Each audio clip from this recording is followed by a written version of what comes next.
En 40 ans de travail, Zabeldez a côtoyé de nombreux patients, leurs conjoints, leurs familles.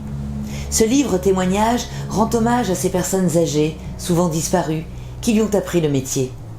L'auteur nous offre ici un aperçu de leurs histoires ou de rencontres qui sont des mémoires d'infirmières et de visiteuses à domicile. On y croise quelques visages de malades courageux dans l'adversité ou au contraire, en colère, à manger ses chaussons, comme elle le dit si bien. Des visages de patients parfois hors normes, riches ou pauvres, au caractère ou pathologies différents, demandant une réelle adaptation à la soignante qui ne sort pas toujours indemne de ses visites. Puis, au détour de certaines pages, c'est comme un rayon de lumière quand il y a une amélioration, une complicité, un éclat de rire ou un geste inspiré qui soulage. Zabeldez est née dans un beau village champenois et dès son plus jeune âge, vers 8 ans, elle rêve de devenir infirmière à domicile.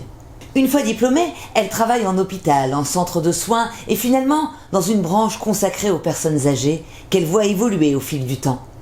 Elle passe son certificat de cadre de santé publique à Paris en 1988 et continue de se former à l'université de Reims, obtenant un diplôme en gérontologie.